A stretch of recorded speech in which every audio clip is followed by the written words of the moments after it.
Allah akan reward us for whatever that we're doing. Sama-samalah kita berdoa. I think that's all I have to say. Thank you so much. Rose to Rose Akshar Sharif Berhad telah melaksanakan kempen pemasyhuran Women Pray for Gaza, iaitu bantahan ke atas kekejaman yang dihadapi Palestin melalui seruan dan pemakluman yang disampaikan oleh Dr. Fauzia Hassan selaku ahli pemegang amanah Akshar Sharif Berhad. Kempen yang turut mendapat sokongan beberapa NGO wanita di seluruh negara ini turut dihadiri selebriti terkenal Natasha Hudson. Assalamualaikum warahmatullahi wabarakatuh. Saya Natasha dan hari ini kami berada di Masjid Shah Alam untuk sign petition for Gaza. Sesuatu yang jarang sekali saya dapat lakukan, tapi pada hari ini saya ingin datang ke sini untuk memberikan sokongan yang boleh.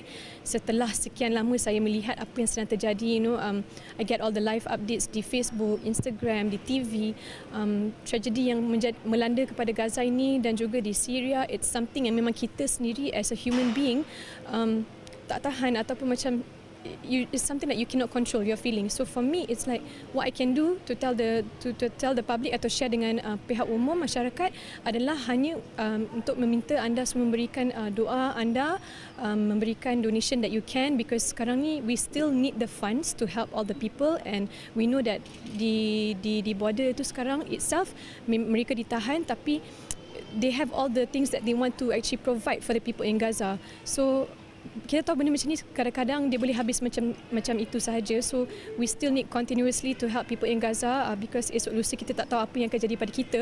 We may need the help itself.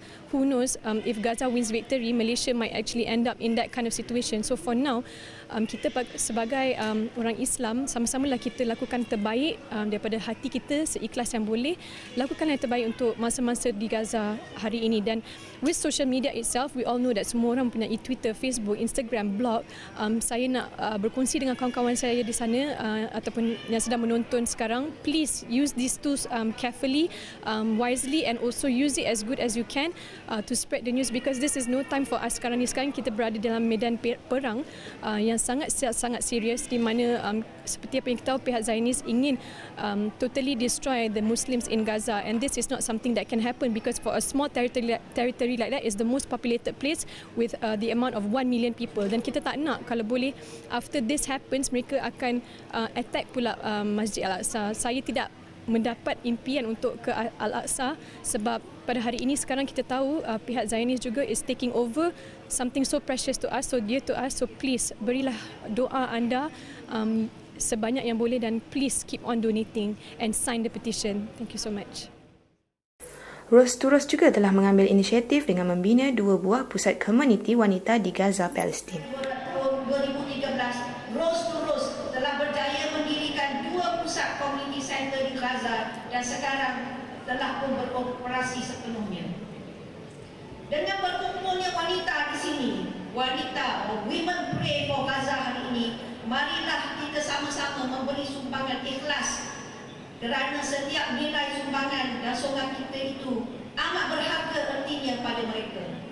Menurut Natasha, sumbangan berterusan dari masyarakat amat diperlukan bagi membantu meringankan penderitaan rakyat Palestin yang dizalimi oleh tentera Zionis Israel.